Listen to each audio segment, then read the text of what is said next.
from Tampa Bay streaming news leader. This is ABC Action News.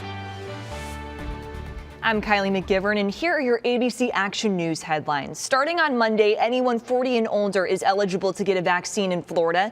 And then a week later, on April 5th, the age drops again. Anyone 18 and up will be eligible to receive any vaccine. And that same day, 16 and 17-year-olds can get the Pfizer vaccine. It's the only one authorized for use in that age group since they were included in the company's study.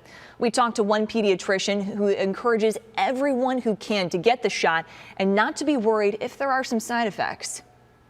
An epidemiologist gives us his take on why we could be seeing an increase in COVID-19 cases in the Bay Area.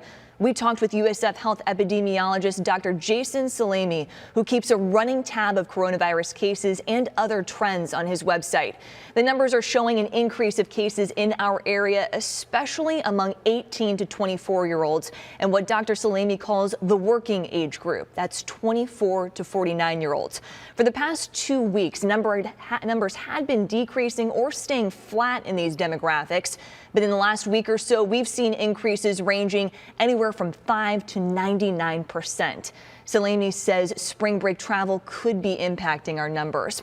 Florida's controversial anti-riot bill is one step closer to becoming law. It has now passed the House in a party line vote. The bill strengthens penalties against those it deems rioters, turning misdemeanors into felonies. Lawmakers debated for 4 hours before voting. The Republican majority says the measure would strengthen law and order in the state, but Democrats worry the language is too broad and that the policy would suppress First Amendment rights. The bill now heads to the Senate, where it faces a more uncertain future. Governor Ron DeSantis is demanding a path forward for Florida's crippled cruise industry. This month marks 1 year since the federal government banned cruise lines from operating out of U.S. ports. The governor is now threatening to file a lawsuit if cruises do not resume by June. The CDC has yet to comment on the governor's demands to end the country's no-sale order. There is a KUMQUAT festival today in Dade City. The fruit has been harvested for more than 100 years in Dade City, and you can eat them as is or use them to make things like salsa or pie. The downtown festival is huge, and this year vendors will be spaced apart for social distancing. And one reminder, there's a pro tip. If you've never had one, you want to eat the whole kumquat, skin and all.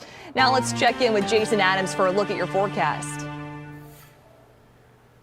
And it's going to be a summer-like day today with lots of sunshine, a mix of clouds and sun this afternoon, and then temperatures that are warming up into the upper 80s and lower 90s, way above the average high, which sits around 78 this time of year. So some of us will be approaching records. In fact, Tampa, 89 is the record. We tied it last year. We could do that again this year with a forecast high around 88 to 89 degrees in the city, but low 90s likely for those of you that are east of I-75, where we're not going to get any help from the sea breeze like our coastal communities will. That'll be into the mid 80s. Tomorrow, that sea breeze will push a little further inland, so we'll see a couple of these spots near I-75 mainly staying into the 80s, not into the 90s, but our inland locations likely will be into the low 90s again tomorrow.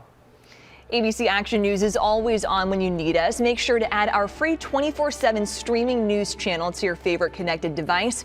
We'll see you there all morning long.